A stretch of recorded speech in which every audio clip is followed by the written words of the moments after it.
Hi, this is Tutor Nick P, and this is Word Origins 19. Alright, in this video we're going to cover the origins of the names of the months. How did the names of the months get their names? It goes all the way back to Roman times and goes back to the Roman calendar. Julius Caesar, of course, was very influential in a number of ways with this too. So let's look at the first one. January. January comes from a god or goddess, in this case. Janus, god of the beginnings. Janus is often depicted, so she's often shown with two faces, like one looking one way, one looking the other way. So one looking back at the year before, one looking into the future in the other, for the next year, for the coming year. So two faces looking backward and forward. So I think Julius Caesar actually changed that and made that the name of the month for this goddess. February comes actually for not a god or a goddess, but for a festival. Februa, the feast of purification. They had a lot of the feast to do with purifying oneself.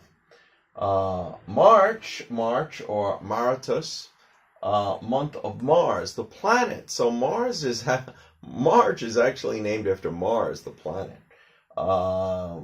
Mars festivals were held in March in the old Roman times too, so that's why they named it after that.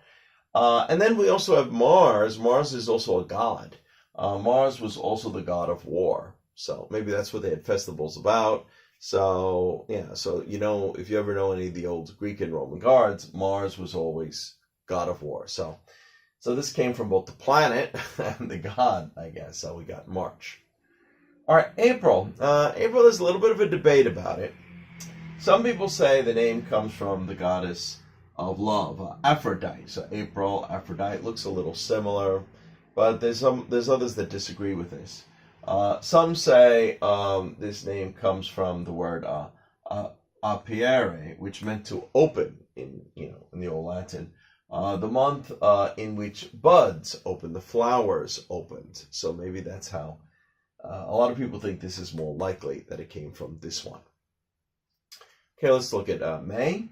May is from the Greek goddess of spring, Maya.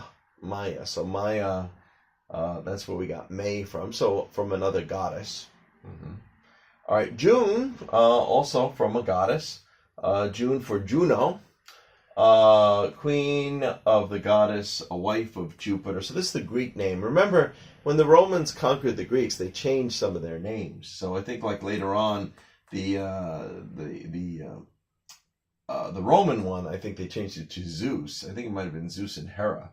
But so sometimes you hear different names from it. But we got this one specifically from the Greek name of that goddess. So the goddess Juno, queen of the goddess, wife of Jupiter, goddess of marriage or childhood. Good. All right, now July. July comes directly from Julius Caesar. I think they did it after he died in honor of him. So they kind of squeezed it in there. And so named after Julius Caesar in 44 BC. July was also the month of his birth too. So it had a double reason for kind of squeezing it in. All right, August. August was the emperor that came directly after Julius Caesar.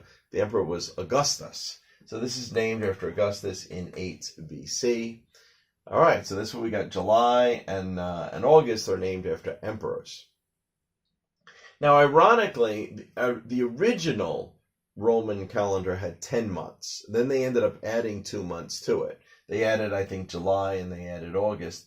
But so September, October, and November is really pretty simple. It just comes from the Latin numbers for 7, 8, 9, 10. So in Latin, septum is 7, octo is 8, novum is 9, decem is 10. So September came from septum, October came from octo, November came from novum, and December came from decem in the old Roman calendar. So that's where it comes from. I know in high school I studied Latin, so I always remember that. I picked up on that right away. Oh, that's September, October, November, December, but it's off. Wait a second, this is supposed to be 11, 12, but no. The old Roman calendar originally only had 10 months. Okay, anyway, I hope you found it interesting. Hope it was, food for thought. Thank you for your time. Bye-bye.